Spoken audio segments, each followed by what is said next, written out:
Good evening and welcome to this very exciting webinar. It's my proud privilege on behalf of the Believers Church Medical College Hospital to introduce to you someone I respect and love very much, Dr. Divya S. Iyer, a very caring doctor, eloquent speaker, effective leader, efficient organizer, a visionary, author, singer, dancer, actor, and most of all, a loving mother. She joined Christian Medical College Vellore in 2002 after her time at the Holy Angels Convent in Trivandrum, where she was involved in a lot of social activities and therefore the desire to become a caring doctor. And I still can't forget the time when she was asking tough questions to one of the world's leading neurosurgeons who was speaking in the Scudder Auditorium in CMC. I thought she was going to become a neurosurgeon, but God had better plans for her, and she passed with the 48th rank in 2014, All India ranking 48, to get her IAS. She has lovely parents, Mr. Shesha Iyer and Mrs. Bhagwati Ammal. I'm looking forward to meeting her husband and baby. She served as sub-collector of Trivandrum, assistant collector in Kottayam, and currently works as the mission director at the Mahatma Gandhi N. Riga. We've requested Divya to speak to us on the COVID-19 pandemic, looking at what should our response be. And we know that there are huge challenges for the government, huge challenges for society, and we don't know what to expect in the future. What should we as people, and the combination of a compassionate doctor and an efficient, effective leader helps us, we hope, to listen to her. And then after we've listened to you, ma'am, you will have to take a lot of questions from us. Over to Dr. Divya S. Iyer.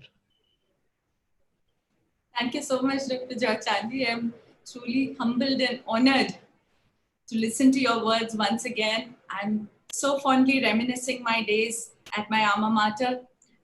And I have to acknowledge at this point of time that you have been one of the pillar of support behind this current choice of mine to get into civil services. Having seen you as an administrator in CMC Vellore and with all the ground level experiences that wonderful institution of ours, CMC Vellore, has given me, I think it enables me to serve people at the best of my capacity each day with each passing challenge. So with a very humble and grateful ode to my alma mater and to all of you out there, thank you so much for this opportunity.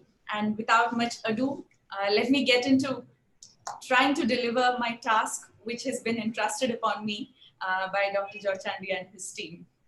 So we are looking at Kerala's response to COVID-19 pandemic. Now, before we look at the pandemic per se, I think it's important that we run through a few quick facts as to what makes us a very different state from the rest of the states in the country or probably in the world, or rather some of the unique characteristics of Kerala.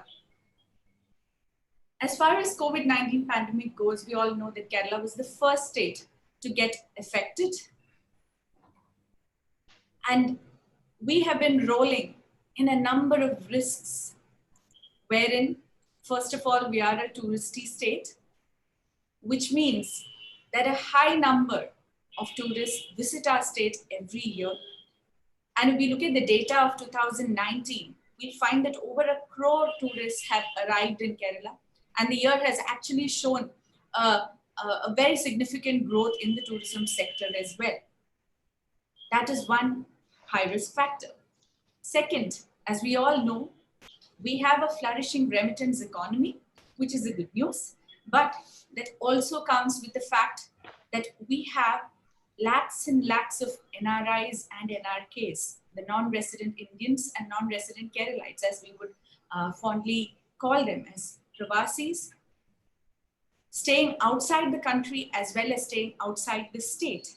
We have over 40 lakh non-resident Indians and 13 lakh non-resident Keralites. And all of them being in countries where the pandemic has already caught up definitely puts us at a much higher risk and a much greater challenge to actually deal with the situation. So that's the second risk factor. The third risk factor being that in a country like India, which is heavily populous, Kerala stands at number 4 position as far as population density goes. So in 2011 census, the density of population of Kerala was 859 per square kilometer, which says a lot in itself as far as spreading of the pandemic goes. And the fourth risk factor that we have to keep in mind while we're talking about the pandemic is that a sizable population of Kerala actually belong to the vulnerable group. Yes, I'm talking about the aged population and the senior citizen population. Again, with the 2011 census itself, we had over 11% of our population falling into the senior citizen category, with one of the highest lifespans and life expectancies in the country. The estimates of the projected population says that we have close to 50 lakh people who have crossed 60 years of age. And out of them, 15% actually have crossed the 80-year mark, which is all good news in a non-pandemic era. But when we are looking at a pandemic, all these factors actually presents a very unique set of challenges to Kerala. And that is where we start dealing with the pandemic. Having realized that we are at a high risk when a situation like the COVID pandemic hits us. And as we all know, Kerala was the first state to get hit by the COVID-19 pandemic. And how did we respond at that point of time? I think that first shot that we took, the first leap that we took into dealing with this crisis was a very unique one and at the same time very effective one. I say unique because we were actually proactive in the whole scenario. So I would like to categorize or rather summarize our entire response in 3 words, which are the 3 P's as I would like to call them. The first one being preparedness, the second one being partnership, and the third one being participation. Preparedness, partnership, and participation. These were the 3 pillars of our response in tackling the COVID-19 pandemic. So preparedness. January 18, 2020 was the day when WHO actually issued a notice, an advisory against the potential disaster that is probably going to face the world, that's probably going to attack the world, namely the coronavirus, the COVID-19. And as soon as we took notice of that, as a state, we decided that we have to be well prepared to deal with the pandemic. And before we actually started receiving any returnees from China or any guidelines from anywhere else, we took notice of that and started issuing guidelines to all the districts. So on January 20th, we actually issued guidelines to all the districts stating, beware of this new illness that might hit us in the future.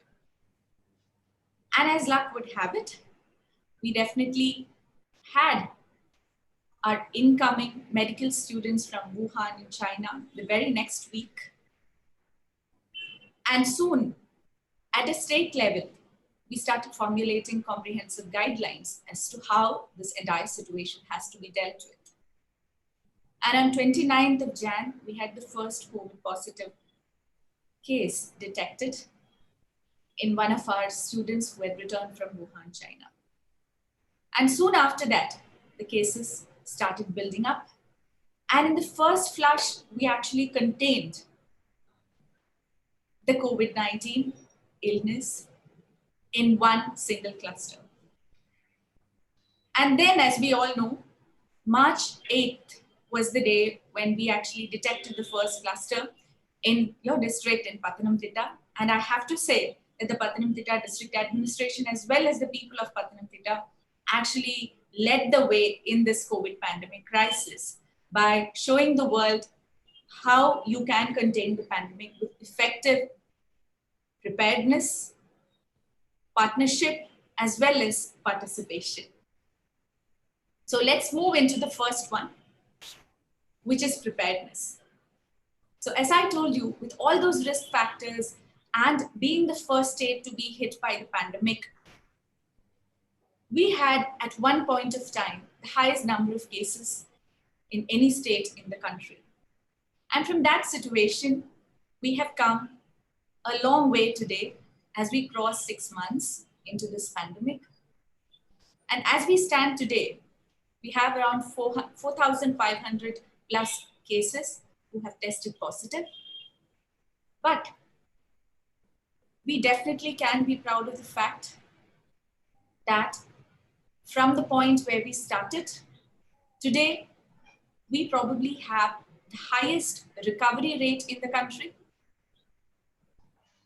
the lowest mortality rate, and more importantly, the lowest case fatality rate in the country. We have around 0.53 as our case fatality rate, as compared to 3 across the country. And arguably the slowest progression rate of the pandemic in the country. So as we stand at this juncture today, we definitely need to look at the lessons learned from the last 6 months, as well as what are our strategies in our way ahead. So let's look at the first one, which is preparedness. How did we actually start preparing for it? As I said, right from the point 0, we started organizing our human resources together.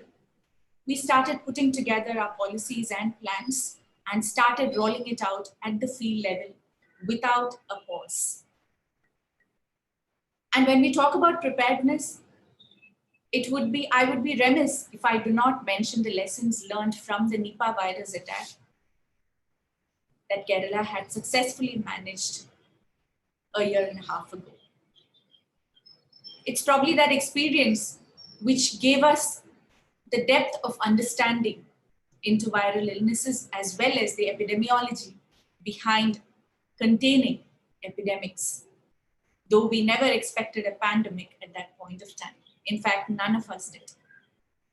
So our foundation, based on the fundamental lessons that we learned from containment of the previous viral illness in the state, I would say that we really built upon it in a very robust fashion and in a very comprehensive fashion. We have been proactive at every single stage in containing this COVID-19 pandemic. As I had already mentioned, guidelines and plans and policy level decisions were taken right in the beginning. And effective implementation of this was taken care of at every single stage. One example of this is a robust surveillance system that we have. So as soon as the guidelines were issued at the district levels, as well as at the ward levels or at the local self-government levels in Kerala, we started ensuring that we have a robust surveillance system. Identification of all individuals at high risk was the first step in that. So right from Wuhan, and then over to Italy, and then over to every other country, as well as every other state in India, we had a robust identification system, a surveillance system at all entry points, at the arrival points into the state of Kerala, at our railway stations, at our bus stations, at our airports. So early identification of all cases using a robust surveillance system, and then contact tracing of all of these people who were at high risk, wherein the primary as well as the secondary contacts were traced. I think this was one of the major reasons why we could actually slow down the progression of the illness within the state of Kerala. The contact tracing, a flawless contact tracing mechanism using technology as well as using the human resources available at each level, was something which all of us gave a lot of importance to. After that, the next point in the robust surveillance system was to ensure quality quarantine services. As far as home quarantine as well as institutional quarantine was concerned, it was ensured that people themselves became agile and vigilante at the field level. It was not only the responsibility of the government or any particular department that had to ensure that the quarantine was being done. Of course, the facilities and the quality was ensured by the government, by the department, but people themselves were highly compliant, and that is one of the key factors in our success story. And in the quarantine, we still have a daily symptom surveillance that takes place. And this is another major step in ensuring that we do not miss out a potential patient of COVID-19.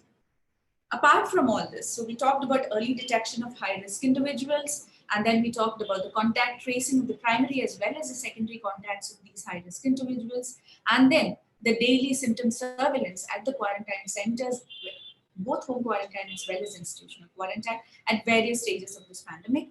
So after this, so this is all about high-risk individuals, all these three steps that we were talking about. Now, the fourth step is also very crucial in this, which is the sentinel surveillance that we have been doing. And the sentinel surveillance has been done according to a very scientific pattern wherein 7 groups of high-risk, risky individuals are being identified, as well as those from the general public are also included. And overall, we test around roughly around 3,000 samples per week to individuals who are picked up via the sentinel surveillance as well. So that is the level of preparedness that we have had and that we have been ensuring throughout this pandemic era. Of course, it does help that, not to mention that we have a robust public health system and a robust referral network of hospitals, right from our sub-centers to our primary health centers to the medical colleges across the state, wherein the private medical colleges as well as the private hospitals have also chipped in a lot. And the second great pillar of support that we have had during this entire phase was the fact that the 1990s actually saw what we call a Big Bang theory of decentralization that had actually happened in the state of Kerala. And there was both financial as well as administrative devolution of power and decentralization of authority to all the local self-governing institutions across the state of Kerala. So the responsibility was always a collective one. Before the pandemic, during the pandemic, and afterwards, it is going to remain the same. And as a result, this whole situation was actually dealt with in partnership with each other. So that brings me to the second P after preparedness, which is partnership. And health, I would say, was never seen in isolation in the state of Kerala during this COVID-19 pandemic. So as we all know, right from our Travancore kingdom's legacy period, we have had the state investing in public health infrastructure, in educational infrastructure, but all of that has actually been carried forward and been strengthened over the years of democratic governance as well in Kerala. And public health in itself, as I said, was never seen in isolation. And that came in as a big blessing for us. Partnership with other departments. Now, I'm talking about both horizontal partnerships as well as vertical partnerships. So partnerships with other departments as well as partnerships at various levels of governance structures. So it is never a sort of listen and obey and just follow instructions in Kerala when it comes. People are encouraged to ask questions at various levels of governance structures. And that is why we think that the vertical partnership is equally important as the horizontal partnership. So when guidelines are made at the state level and then they are handed over to the district collectors at each collector's level, at each district collector's level, when the local conditions are different, the collector himself or herself has the power, has the authority to actually make amends and suit the guidelines to one's own district or one's own region with the ratification of the government, of course. So at various levels, and even beneath the district level. As I said, at the local self-governing body levels also, there is a tremendous amount of feedback as well as freedom that we have obtained in order to ensure that all the guidelines are suited to each region and to each ward or each panchayat or each district as such. So that kind of a vertical partnership wherein a constant correspondence and communication at both formal levels as well as informal levels keeps taking place to augment this entire process of strengthening our response against COVID-19 has been extremely important a factor for all of us. And in a period where travel restrictions are enforced, definitely platforms like this and use of technology has been a great aid in enabling these kind of communications, both formal as well as informal. So that's about the vertical partnership. And coming to the horizontal partnership, I have to say that the work by the Department of Health has definitely been buttressed and has been bolstered a lot by other departments, because as we all know, a pandemic situation is not something which affects only the health of its people.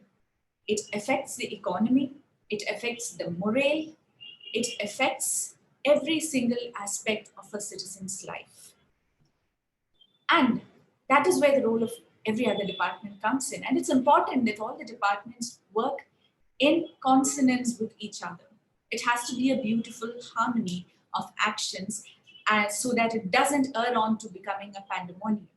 So I think we have successfully avoided a cacophony of the sorts by ensuring that all departments go hand in hand, and every single day, all the secretaries of various departments would actually go in to attend the meeting conducted by our Honorable Chief Minister to ensure that all these activities which are entrusted upon various departments in the state are actually carried out in a smooth fashion without contradicting each other.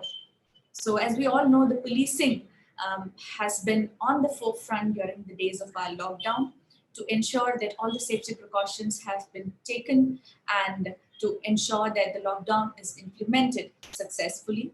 And they have actually gone beyond just that and ensured that community policing actually helps in making people's lives easier at various levels. That's just to give an example of how the horizontal partnership with various departments has actually worked through in the state of Kerala.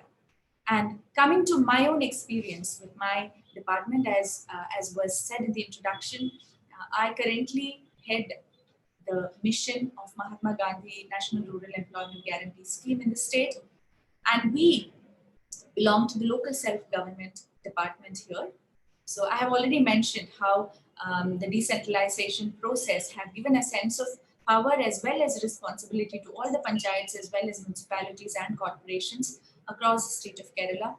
And thus, how the implementation of all the decisions at the policy level has been made much easier for us here. So from our scheme in MGNRVGS, as we would generally call it, or as people would know it as Thozhilurappu Paddhathi in Malayalam here. So what we actually did under the scheme once the COVID-19 pandemic actually hit us was that, again, we took proactive steps in ensuring that the social distancing as well as other safety precautions was taken, and hand washing and use of sanitizers and soap and water at all the work sites, etc., were taken much before it was actually enforced in a strict fashion. I remember issuing out an instruction as early as first week of March. And since then, we have ensured that all the safety precautions have been followed at all our work sites. When I say work sites, we are talking about something like 30,000 work sites on a single day, on any given day in the state of Kerala, wherein in the post-pandemic era, we have actually catered to around 8.8 lakh families in Kerala and also pumped in around 1,500 crore rupees as wages, as well as the other expenditure that has been incurred under the scheme. Now, when I talk about 1,500 crore, we have to understand that one of the unique characteristics of the scheme is that the money is transferred to the beneficiary's account through a direct benefit transfer into their bank accounts directly. And so this I'm saying because we know that rural economy is the one that actually gets hit the worst in the situation of lockdown and in the situation of a pandemic. So apart from the few days of national lockdown, which was from March 25th to April 20th, where we have not actually been able to do works under MGNREGS, but soon after that, once we were given a green signal and good to go, we started resuming our works, and an amount of 1,500 crore rupees has actually gone into the rural economy of Kerala through our scheme alone. So that is the kind of partnership that I'm talking about. So when you're talking about a pandemic situation, there are various aspects of citizens' life that gets affected, and it's imperative that one has to deal with every aspect of citizens' life. So the rural economy, we have helped through our scheme and various other schemes. The next department that I would like to talk about is about food and civil supplies. Now, food and civil supplies, I was holding an additional charge. I'm holding an additional charge in food and civil supplies department to ensure that the state of Kerala does not go hungry. The department, with the aid of everybody in the system, was able to ensure that nobody in the state of Kerala go hungry during this period of lockdown and during this pandemic era. Now, some of the initiatives that was taken by the department was that the ration distribution through the public distribution system was actually speedier, and we ensured that almost 96% of our population received their food grains without any delay. And another very unique initiative that was taken by the state of Kerala was the fact that we decided to distribute food item kits. Now, when you're talking about food item kits, we are talking about grocery kits, which actually had 17 different food items, which would be enough to last a family of 4 for around a month. And 87 lakh such kits were actually made within a month's period. So we're talking about procurement of so many items as well as packing them into kits and delivering them to the families, to all the families across the state. In fact, we have 87 lakh ration card holders, and to all the families, these kits have been delivered through the PDS system or the fair price shops. Now, this entire process was actually done within a couple of months. And we definitely cannot take all the credit for that, because we saw a tremendous support and participation from the field level when we were doing this. So that brings me to the third point, which is participation. So I can go on and on about a lot of departments that have chipped in, but I just confine myself to a couple of departments where I have had my tiny bit of role so that I know exactly how the process was oiled and delivered. So I'm sure that every other department in the state has actually done its bit in order to make lives of people easier during this pandemic time. So that takes me to my third point, as I was saying, which was participation. So while we were making these kits, we actually saw a tremendous participation of volunteers in this entire process. Over 15,000 volunteers actually came in order to help us make these kits. So we had started around 1,400 kit making centers across the state, wherein all the food items, all the sourced grains and coriander powder and chili powder and the pulses and everything would be delivered to these kit making centers, and volunteers would actually sit there and make these kits and ensure that it's being done on time and it's being done in a good quality. So we had around 25,000 people actually behind this, trying to drive this single project. So that is the magnitude of work that I'm talking about, whether it be under Mahatma Gandhi Rural Employment Guarantee Scheme, or it be the Food and Civil Supplies Department. And as I said, since I had first-hand knowledge in these two, I'm confining my talk to these two departments. But definitely, everybody has had their share of valuable contribution in this pandemic time in Kerala. And with the number of volunteers who actually came in to these centers, we started looking out at other areas wherein participation has made a huge difference. And the immediate one next to it was the community kitchen initiative, which we had started in Kerala in the early days of our lockdown, to ensure that people who actually required assistance in procuring food, who did not have any other way to have food cooked at home, and whoever was in need was actually given delicious and healthy cooked meals from our community kitchens, which were an ubiquitous phenomenon in Kerala during this pandemic. And again, the participation of volunteers in community kitchen was remarkable. And we have had a number of women from our Kudumbashri network, which is a hallmark self-help group initiative of Kerala, the famed Kudumbashri network.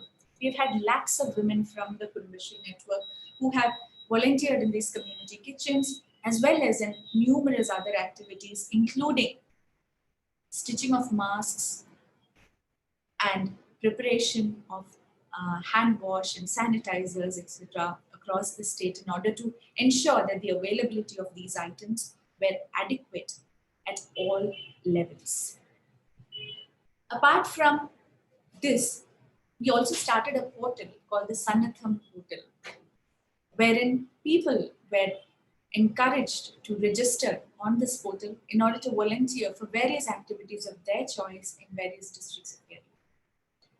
And over 2 lakh people came in right from the beginning of the initiation of Sannatham portal. And this is a great example of team effort that we are actually pushing through in our state. Now, apart from this, if we just look at the number of people that the Department of Health has trained over this period of 6 months in how to deal with various aspects of pandemic, how to do a surveillance, or how to ask, how to attend a call when somebody is seeking out for help on the Disha helpline, right from the nuances of that to how to actually deal or run a COVID first line treatment center, or what are the precautions to be taken in a COVID-19 hospital. We've actually trained over 9 lakh individuals during this 6 months period in our preparation for the pandemic. So that is a huge number that we are talking about, but it's definitely worth it because it's these people who are actually catering to the needs of our citizens in our state. There was an interesting term that I had actually come across while reading about the COVID pandemic. A noted political economist, Michael Lipsky, had actually coined this term called street-level bureaucracy. So street-level bureaucracy actually constitutes the people who are the practitioners of the policies that are taken at the level of governance or the level of administrators.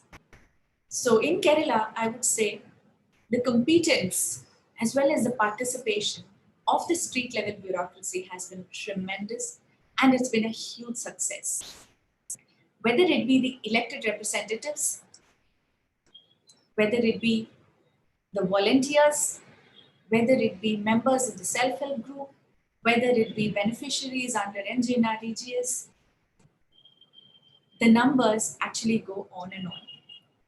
Not to forget the private sector who have actually chipped in at almost every stage of this pandemic containment effort.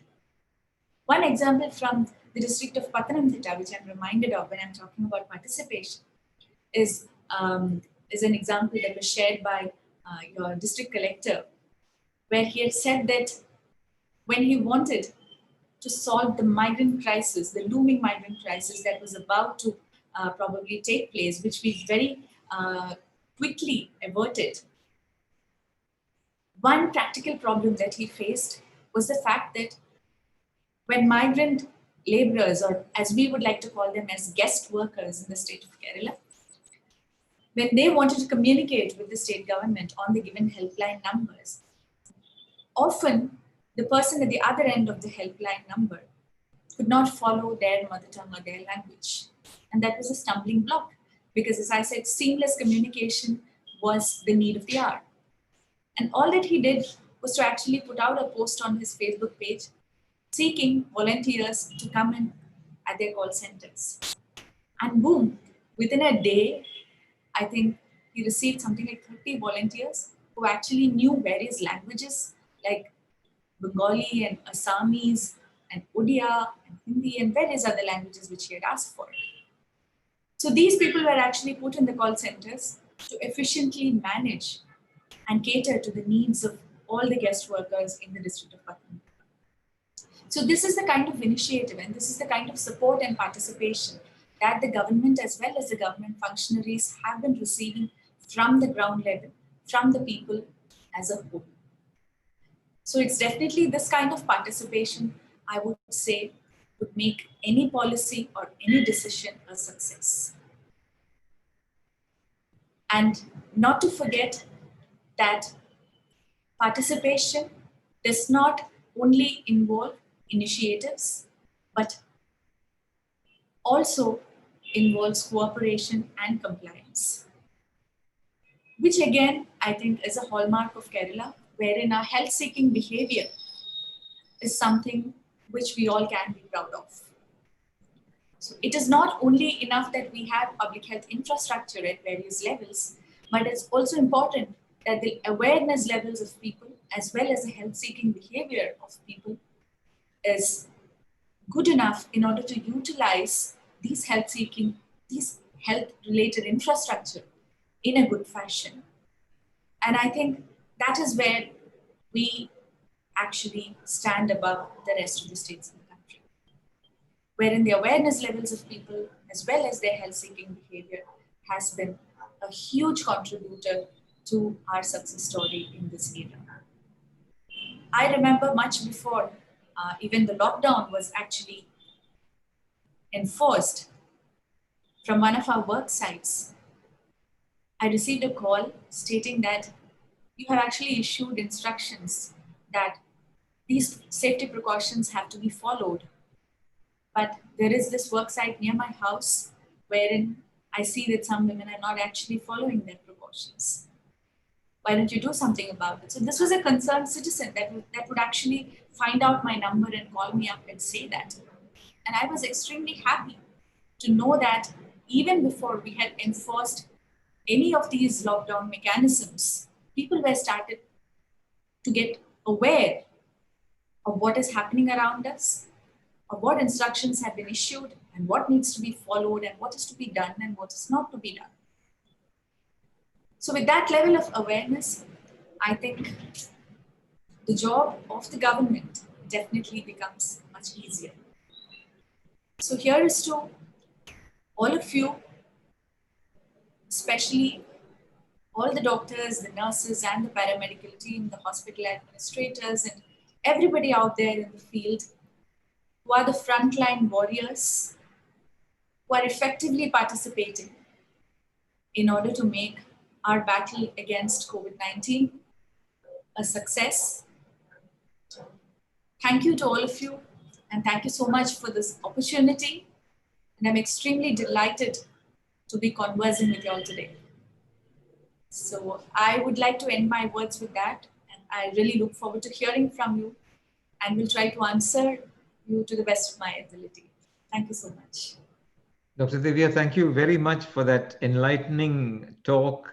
I must say that I'm proud of my state and my people. പറഞ്ഞ എല്ലാ കാര്യങ്ങളും പ്രത്യേകിച്ച് preparedness, partnership, പാർട്ടിസിപ്പേഷനെ കുറിച്ച് പറഞ്ഞപ്പം ഞങ്ങളും കുറച്ചൊക്കെ ചെയ്യാൻ സാധിച്ചു. You are the leader, we are the followers, and I'm so glad. ഇവിടെ മിസ്റ്റർ നൂവിൻ്റെ കൂടെ പല കാര്യങ്ങളും നമുക്ക് ചെയ്യാൻ സാധിച്ചിട്ടുണ്ട്. And we are extremely happy. Thank you. You put it so well. The 3 Ps വളരെ ക്ലിയർ ആയിട്ട് നമ്മോട് പറഞ്ഞു why we are a success state and we are being spoken about all over the world. UN-ൽ പറയുന്നത് കേട്ടു, BBC-ൽ കേൾക്കുന്നുണ്ട്, and I'm so proud to be a part of the state. കുറച്ച് ചോദ്യങ്ങൾ ചോദിച്ചോട്ടെ. ഒന്നാമത്തെ ചോദ്യം, നമുക്ക് ഇതിൻ്റെ ഭാഗമായിട്ട് പ്രിപ്പയർഡ് ആയിട്ട് പാർട്ടിസിപ്പേറ്റ് ചെയ്യാൻ ശ്രമിക്കുമ്പോൾ എനിക്കൊരു അസുഖമുണ്ട്, ഹാർട്ടിൻ്റെ പ്രോബ്ലം ഉണ്ട്. അപ്പം നമ്മോട് വീട്ടിലിരിക്കാനാണ് പറഞ്ഞിരിക്കുന്നത്. എനിക്കൊരു 65 വയസ്സുണ്ട്. ആശുപത്രി പോകാമോ? Is that okay? ഞാൻ എന്തെങ്കിലും will I be breaking any rules? Well,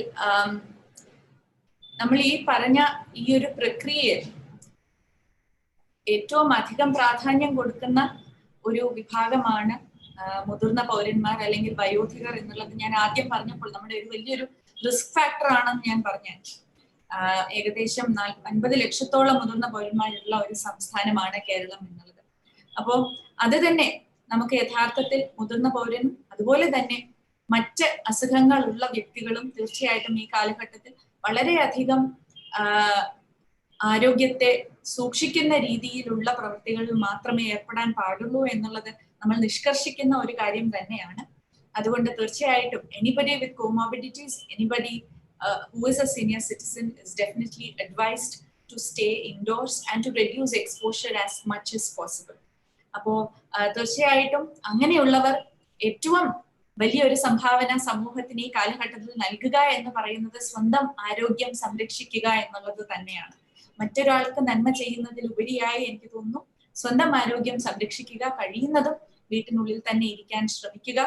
എന്തെങ്കിലും ആവശ്യമുണ്ട് എന്നുണ്ടെങ്കിൽ ആരോഗ്യപരമായ ആവശ്യങ്ങൾക്ക് ഇപ്പോൾ നമ്മളൊരു സഞ്ജീവനി എന്നുള്ള ഒരു പോർട്ടൽ നമുക്കുണ്ട്. ടെലിമെഡിസിന്റെ ഒരു പോർട്ടൽ സർക്കാർ തന്നെ ഇപ്പോൾ ലോഞ്ച് ചെയ്തിട്ടുണ്ട്. അതല്ലാതെ ഒരുപാട് പ്രൈവറ്റ് സ്വകാര്യ ആശുപത്രികളും ടെലിമെഡിസിൻ പോർട്ടലുകൾ ഉപയോഗിച്ചുകൊണ്ട് വരികയാണ്. നമ്മൾ പോലും ഇപ്പോൾ ഈ മീറ്റിംഗ് ഈ ഒരു സൂം പ്ലാറ്റ്ഫോമിലൂടെയാണ് ചെയ്തുകൊണ്ടിരിക്കുന്നത്. അതുപോലെ തന്നെ സ്ഥിരമായിട്ടുള്ള മരുന്നുകൾ എത്തിക്കുവാനും തീർച്ചയായിട്ടും ഇപ്പൊ നമുക്ക് ഒരു സന്നദ്ധ സേന തന്നെയുണ്ട്. മുതിർന്ന പൗരന്മാർക്കും അതുപോലെ തന്നെ കിടപ്പിലായ രോഗികൾക്കും ഒക്കെ മരുന്നുകൾ എത്തിക്കാനുള്ള സന്നദ്ധ സേവയും അതുപോലെ പോലീസും മറ്റ് ഒരുപാട് വകുപ്പുകളിൽ നിന്നും അതിനും മുന്നിട്ടിറങ്ങുന്ന വ്യക്തികളുണ്ട്. അപ്പൊ തീർച്ചയായിട്ടും അവരെ ആശ്രയിക്കുക. ഒരിക്കൽ കൂടി പറയട്ടെ, മറ്റ് കാതലായ മറ്റ് അസുഖങ്ങൾ ഉള്ളവരും മുതിർന്ന പൗരന്മാരും വയോധികരും സമൂഹത്തിന് ഈ സമയത്ത് നൽകുന്ന ഏറ്റവും വലിയ സംഭാവന എന്ന് പറയുന്നത് സ്വരക്ഷയാണ്. അപ്പോൾ നിങ്ങളുടെ സ്വയരക്ഷയാണ് യഥാർത്ഥത്തിൽ ഞങ്ങളുടെ സുരക്ഷ എന്ന് പറയുന്നത്. അപ്പോൾ എല്ലാവരും സുരക്ഷിതമായി തന്നെ വീട്ടിനുള്ളിൽ കഴിയണം എന്നുള്ള ഒരു അപേക്ഷയാണ്. Thank you so much ma'am. നമ്മളിപ്പം അൺലോക്ക് ഫേസ് 2 അല്ലേ? അപ്പം വീണ്ടും ഒരു ലോക്ക്ഡൗൺ, ഇനിയിപ്പോൾ നമ്പർ കൂടുമ്പോൾ പ്രവാസികൾ ഒരുപാട് വരുന്ന സമയത്ത് വീണ്ടും ലോക്ക്ഡൗണിലേക്ക് പോകുമോ അതോ ഇതുപോലെ ആയിരിക്കുമോ? I know it's not a fair question. What can you guess? First of all, don't call me ma'am. So yeah, I think we have actually divided the phases in Kerala apart from the lockdown phases. When we take statistics, when we take stock of our situation in Kerala, we've actually done it as before May 3rd and after May 4th, because May 4-ാം തീയതി മുതലാണ് നമ്മുടെ പ്രവാസികൾ കേരളത്തിലേക്ക് വന്നു തുടങ്ങിയത്. ഇപ്പോഴും തീർച്ചയായിട്ടും വന്നുകൊണ്ടിരിക്കുകയാണ്. ഇനിയും കുറഞ്ഞതൊരു 2 ലക്ഷം പ്രവാസികളെങ്കിലും കേരളത്തിലേക്ക് വരും എന്നുള്ളതാണ് നമ്മുടെ ഒരു കണക്കുകൂട്ടൽ. അപ്പൊ ആ ഒരു കണക്കുകൂട്ടൽ അനുസരിച്ച് തന്നെ നമുക്ക് May 4-ന് ശേഷം നമ്മുടെ കേസുകളുടെ എണ്ണം നമുക്ക് നോക്കുകയാണെങ്കിൽ അതിൽ imported cases and local cases എന്ന 2 രീതിയിൽ നമുക്ക് അതിനെ വിഭജിക്കാൻ സാധിക്കും. അപ്പൊ May 4-ന് ശേഷമുള്ള കണക്കുകൾ നോക്കുകയാണെങ്കിൽ 91% നമുക്ക് ഇമ്പോർട്ടഡ് കേസുകളാണ് വന്നിട്ടുള്ളത്. 9% കേസുകൾ മാത്രമേ നമുക്ക് പ്രാദേശികമായിട്ടുള്ള സമ്പർക്കത്തിലൂടെയുള്ളതും പ്രാദേശികമായിട്ടുള്ള കേസുകൾ നമുക്ക് വന്നിട്ടുള്ളൂ. അപ്പോൾ അതുകൊണ്ട് തന്നെ ഇനിയും നമുക്ക് പ്രവാസികൾ കോവിഡ് ഹിറ്റ് ആയിട്ടുള്ള രാജ്യങ്ങളിൽ നിന്നും വരുമ്പോൾ നമ്മൾ ഇനിയും കേസുകളിൽ ഒരു വർധനവ് നമ്മൾ പ്രതീക്ഷിക്കുക തന്നെ ചെയ്യുന്നുണ്ട്. തീർച്ചയായിട്ടും ഒരു പീക്കിലേക്ക് നമ്മൾ ഒരു പക്ഷേ 1 മാസത്തിനുള്ളിൽ നമ്മൾ കടക്കുമായിരിക്കും. അപ്പോൾ അതിനുശേഷം ഒരു സ്റ്റെബിലിറ്റി ഉണ്ടാകും എന്നുള്ളത് തന്നെയാണ് നമ്മുടെ പ്രതീക്ഷ. അതിനുശേഷം the much height flattening of curve and all that will happen, and our situation will be much more stable after that is what we are expecting. But doubt I can really comment on the lockdown status. കാരണം lockdown എന്നുള്ളത് ഞാൻ നേരത്തെ പറഞ്ഞതുപോലെ നമ്മൾ പ്രാദേശികമായിട്ട് മാത്രം തീരുമാനിക്കുന്ന ഒരു കാര്യമല്ല. അപ്പൊ അതിന് എനിക്ക് തോന്നുന്നു we have to consider a lot many factors in order to figure out if we will actually require another lockdown or not. But as far as my knowledge goes, if we are able to ensure that our containment zones are well protected, and if we are able to ensure that our contact tracing and our surveillance system continues in the robust and the comprehensive fashion that it is in right now, we might not be in for another lockdown. Thank you so much. Ebenezer Kenneth Uman ചോദിച്ചിട്ടുണ്ട്, how do we balance the economic fallout with the health situation? ഇത് രണ്ടും mutually exclusive ആണോ? നമുക്കിപ്പം കടയിൽ പോയില്ലെങ്കിൽ, if we don't open our shops, നമുക്ക് financially V struggle. അത് എന്തെങ്കിലും ഒരു അഡ്വൈസ് തരാൻ ഒക്കുമോ? ഇത് രണ്ടും ബാലൻസ് ചെയ്യുന്നതിന് ഞങ്ങളോടുള്ള is there an advice you can give us? How do we balance the work situation with the economic situation or the health situation? ഇപ്പം ജോലി ചെയ്തില്ലെങ്കിൽ നമുക്ക് സാലറി കിട്ടത്തില്ല. Yes. I think I briefly touched upon that in my talk. അപ്പോൾ ഞങ്ങളിപ്പോ ഒരു കാര്യം ചെയ്യുന്നതിന്റെ ഉദാഹരണമായിരുന്നു ഞാൻ നൽകിയത്. അതായത് തൊഴിലുറപ്പ് പദ്ധതിയിലാണെങ്കിലും നേരത്തെ നമുക്ക് ഉണ്ടായിരുന്നതിനേക്കാളും ഒരുപാട് വ്യക്തികൾ ഇപ്പോൾ തൊഴിലുറപ്പ് പദ്ധതിയിൽ വരുവാനും ജോലി ചെയ്യുവാനുമുള്ള സന്നദ്ധത പ്രകടിപ്പിക്കുന്നുണ്ട്.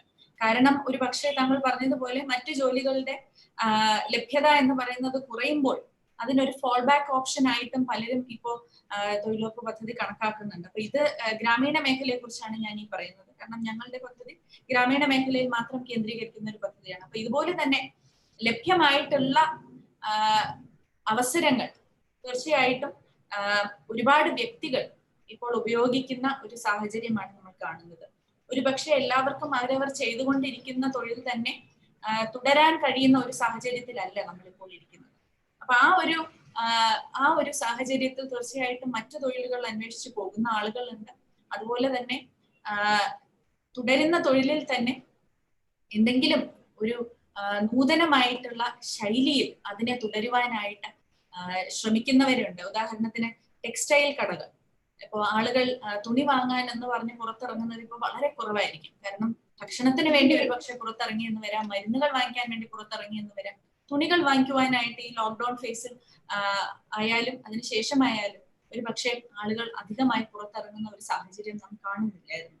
അപ്പൊ ആ ഒരു സമയത്തായിരുന്നു ശരിക്കും ഞങ്ങൾ ഈ ഭക്ഷ്യധാന്യ കിറ്റുകൾ ഉണ്ടാക്കാം എന്ന് പറഞ്ഞപ്പോൾ പല ജില്ലകളിലും ഈ ടെക്സ്റ്റൈൽ ഓണറുകൾ അവരുടെ തുണികൾ വെച്ച് അവരുടെ കയ്യിലുള്ള തുണി ബാഗുകളായി, തുണി സഞ്ചികളായി ഉണ്ടാക്കി തരാം എന്നുള്ള ഒരു അവസരം അവർ തേടി ഇങ്ങോട്ടെത്തിയത്. അതുപോലെ തന്നെ പലരും മാസ്കുകൾ ഉണ്ടാക്കി തുടങ്ങിയിരിക്കുന്നു. മറ്റു കാര്യങ്ങൾ വിറ്റ് പോകുന്നില്ല എന്ന് കാണുമ്പോൾ അവിടെ മാസ്കുകൾ ഉണ്ടാക്കി തുടങ്ങിയിരിക്കുന്നു.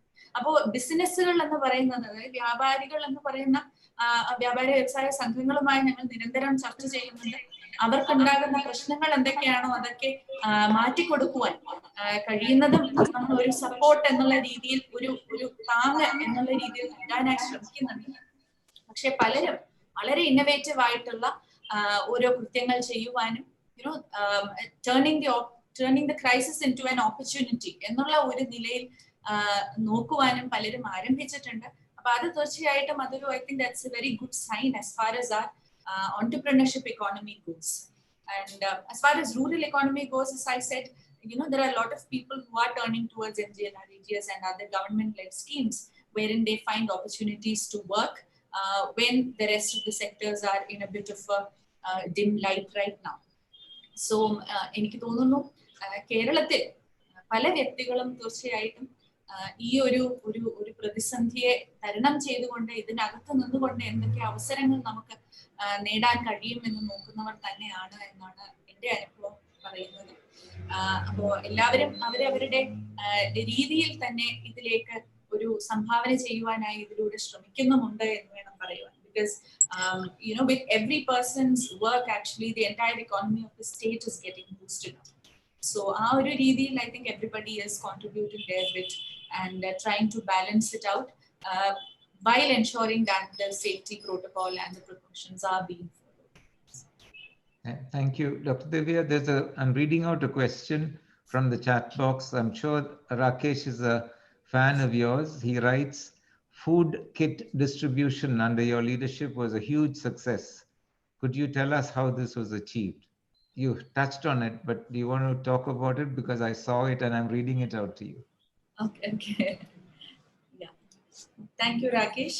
So I wouldn't actually take any of the credit for that, though you very generously mentioned under my leadership. I was just a tiny cog in the wheel, I would say, trying to coordinate between a few people here and there. But we actually in the department, ആ ഒരു സമയത്ത് മാത്രം 5 officers ഉണ്ടായിരുന്നു. ഇതെല്ലാം ഒന്ന് ഏകോപിപ്പിക്കുവാനും ഇത് കൃത്യമായിട്ട് നടക്കുന്നു എന്നുള്ളത് ഉറപ്പുവരുത്തുവാനും. അപ്പോൾ മുഖ്യമന്ത്രിയുടെ തലത്തിൽ നിന്നും ഞങ്ങളുടെ വകുപ്പ് മന്ത്രിയുടെ തലത്തിൽ നിന്നും അതുപോലെ തന്നെ സെക്രട്ടറിയുടെ തലത്തിൽ നിന്നും ഒക്കെ ലഭിച്ച ഒരു വലിയൊരു നേതൃത്വം ഒന്ന് അതുപോലെ തന്നെ തുടരുക എന്നുള്ള ഒരു കൃത്യം മാത്രമേ ഞാൻ ചെയ്തിട്ടുണ്ടായിരുന്നുള്ളൂ. പക്ഷെ തീർച്ചയായിട്ടും അതിന്റെ ഏറ്റവും വലിയ ക്രെഡിറ്റ് എന്ന് പറയുന്നത്, അതിന്റെ അംഗീകാരം എന്ന് പറയുന്നത്, ഞാൻ ആദ്യം പറഞ്ഞതുപോലെ ഇത് ഉണ്ടാക്കാനായിട്ട് ഏറ്റവും അധികം ഇനിഷ്യേറ്റീവ് എടുത്ത നമ്മുടെ സന്നദ്ധ സേവകർക്കും അതുപോലെ തന്നെ ഓരോ തലത്തിലും ഇത് നടക്കുന്നു എന്ന് ഉറപ്പുവരുത്തിയ നമ്മുടെ ആയിരക്കണക്കിനുള്ള ജീവനക്കാർക്കുമാണ്. ശരിക്കും സപ്ലൈകോയും സിവിൽ സർവീസ് ഡിപ്പാർട്ട്മെന്റും കൂടെ ചേർന്ന് ഏകദേശം 25,000 സ്റ്റാഫ്, 25,000 വ്യക്തികൾ ഇതിന്റെ പിന്നിൽ ഉണ്ടായിരുന്നു. അപ്പം അവരുടെ ഓരോരുത്തരുടെയും കഠിനാധ്വാനവും അതുപോലെ തന്നെ കർമ്മനിരതമായ പ്രവർത്തനവുമാണ് അതിനെ ഒരു വിജയമാക്കി മാറ്റിയത് എന്ന് വേണം പറയുവാനായിട്ട്.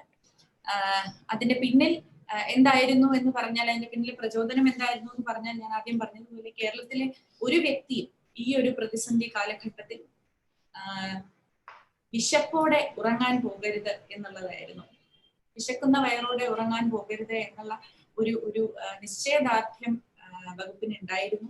അപ്പൊ അതുകൊണ്ട് തന്നെ ഈ ഒരു കാലഘട്ടത്തിൽ തീർച്ചയായിട്ടും എല്ലാവരുടെയും വീടുകളിൽ ഈ ഭക്ഷ്യധാന്യങ്ങളും ഭക്ഷ്യക്കിറ്റുകളും എത്തണം എന്നുള്ളത് ഒരു നിർബന്ധമായിരുന്നു. ആ ഒരു നിർബന്ധ ബുദ്ധിയോടെ തന്നെയായിരുന്നു ആരംഭിച്ചത്.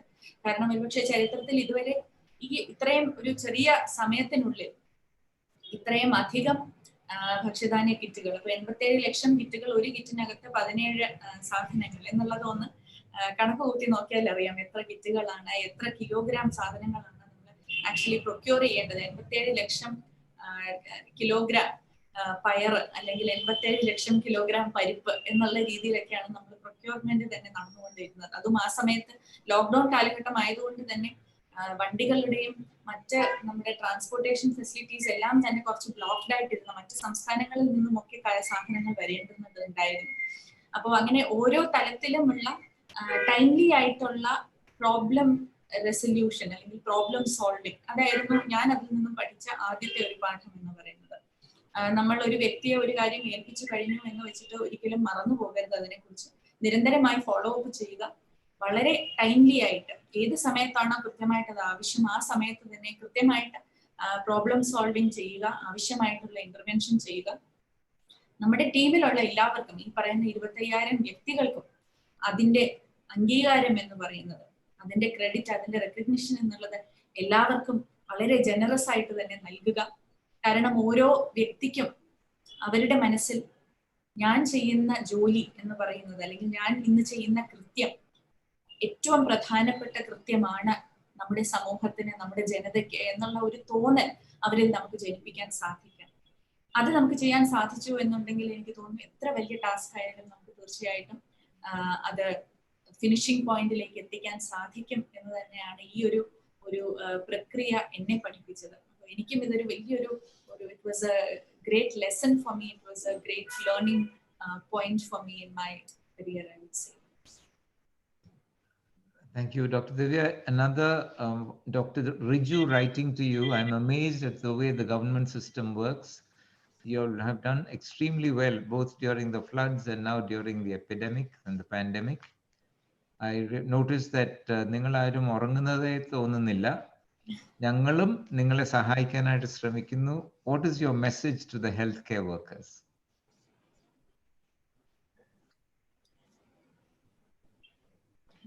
Thank you so much.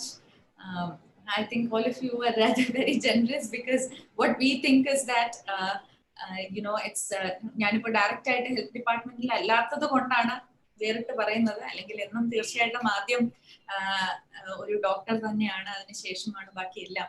അപ്പോൾ പക്ഷെ ഈ ഒരു കാലഘട്ടത്തിൽ തീർച്ചയായിട്ടും ഇന്നലെ ഡോക്ടേഴ്സ് ഡേയുടെ ഒരു പരിപാടിയിൽ ഞാൻ പറഞ്ഞത് അത് തന്നെയായിരുന്നു.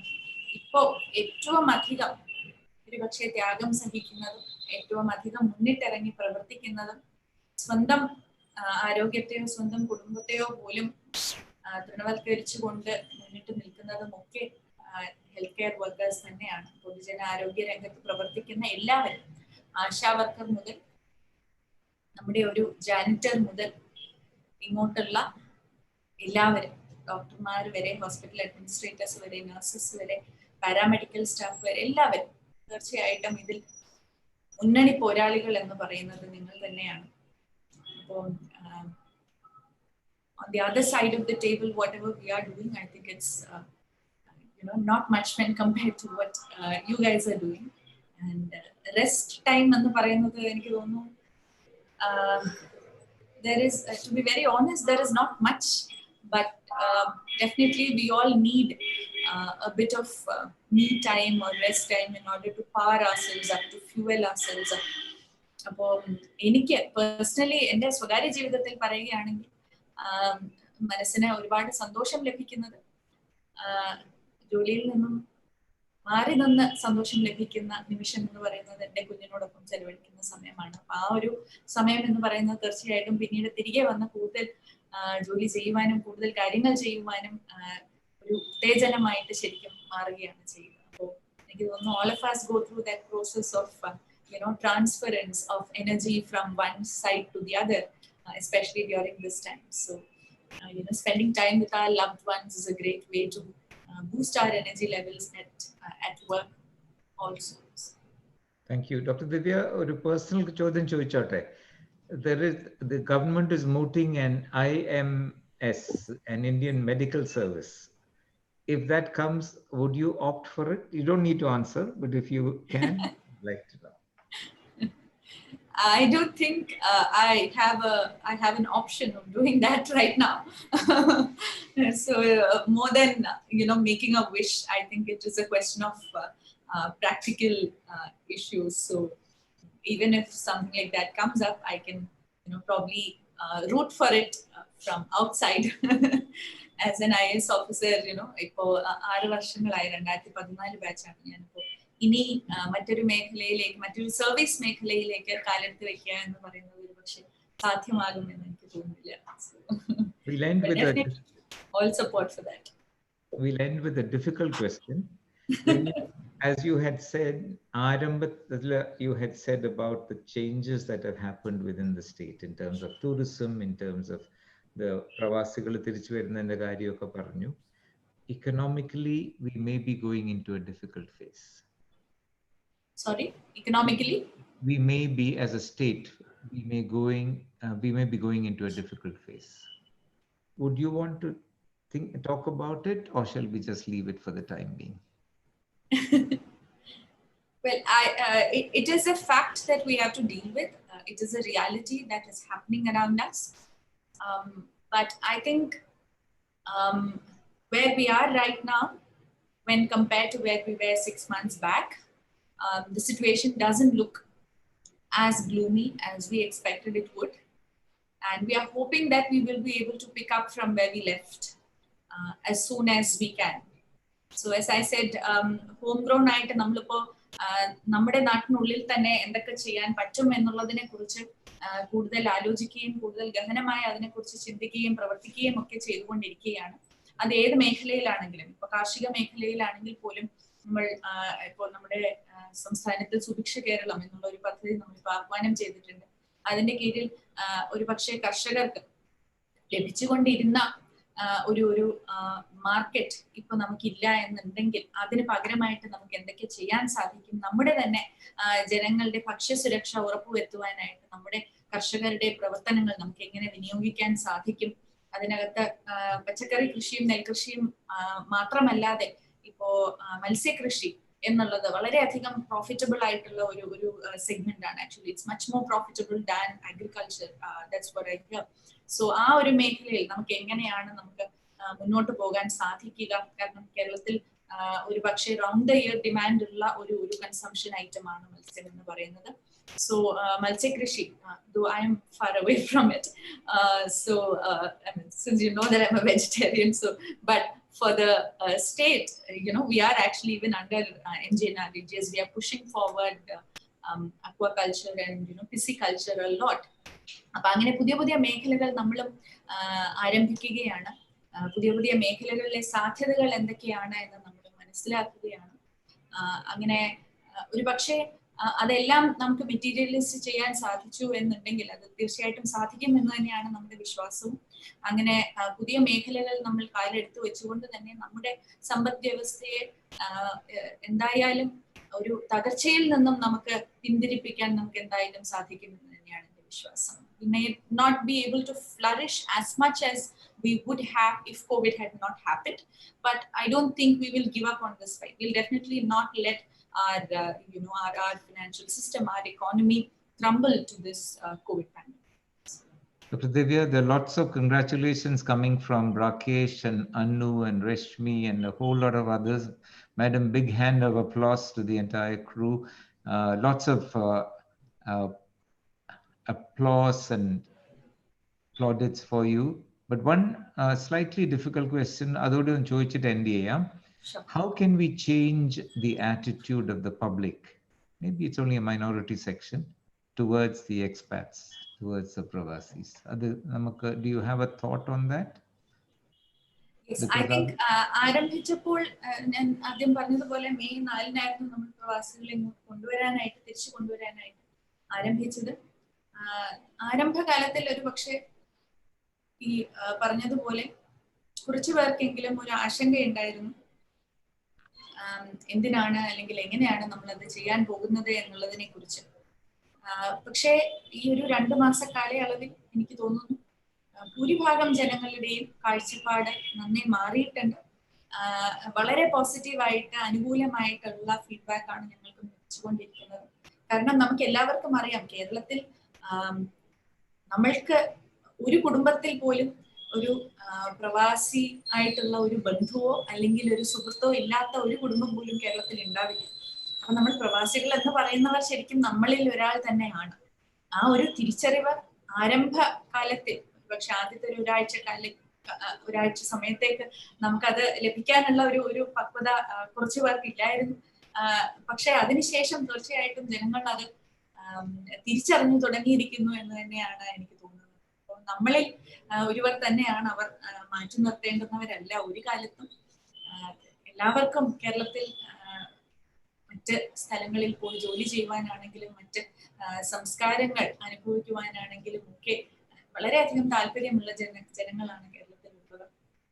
അപ്പോൾ ബാക്കി സ്ഥലങ്ങളിലുള്ളവർക്ക് തിരിച്ചു വരാൻ ആഗ്രഹമുള്ളവർ തീർച്ചയായിട്ടും ഇങ്ങോട്ട് വരികയും അവർ വന്നു കഴിഞ്ഞാൽ നമ്മൾ പാലിക്കേണ്ട നമ്മുടെ എല്ലാ നിയമങ്ങളും നമ്മുടെ എല്ലാ മാർഗരേഖകളും അതുപോലെ തന്നെ പ്രതിരോധ പ്രോട്ടോക്കോളുകളും എല്ലാം പാലിച്ചുകൊണ്ട് തന്നെ അവരെ നമുക്ക് തിരിച്ച് നമ്മുടെ കുടുംബത്തിലേക്ക് സ്വാഗതം ചെയ്യാം എന്ന് മാത്രം പറയാൻ ആഗ്രഹിക്കുകയാണ്. എനിക്ക് തോന്നുന്നു ഇപ്പൊ ആ ഒരു പബ്ലിക് ആറ്റിറ്റ്യൂഡ് എന്നുള്ളത് ഒരു വലിയൊരു പ്രശ്നമായിട്ട് നമ്മൾ കാണുന്നില്ല എന്ന് വേണം പറയുവാനായിട്ട്.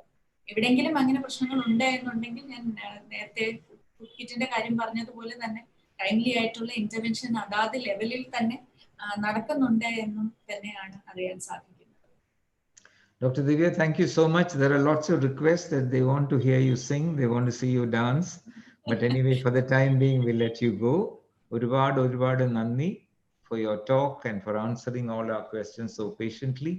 We look forward to another talk soon. But until then, we let you get back to work. And then I'm sure you'd like to go home as well. But thank you very, very much on behalf of the Believers Church Medical College Hospital, as well as all of us who enjoyed your talk. Thank you very much. Thank you, sir. Thank you so much. It was lovely meeting you and all of you all out there. And this was a great opportunity for me to voice my thoughts. And as I said, it really brought back fond memories of my days at my alma mater. And thank you so much. And we are all together in this journey. And I'm sure that as long as we are together, we will definitely be on the winning side. So kudos to all of you and keep participating in all the efforts against COVID-19. Thank you. Thank you once again.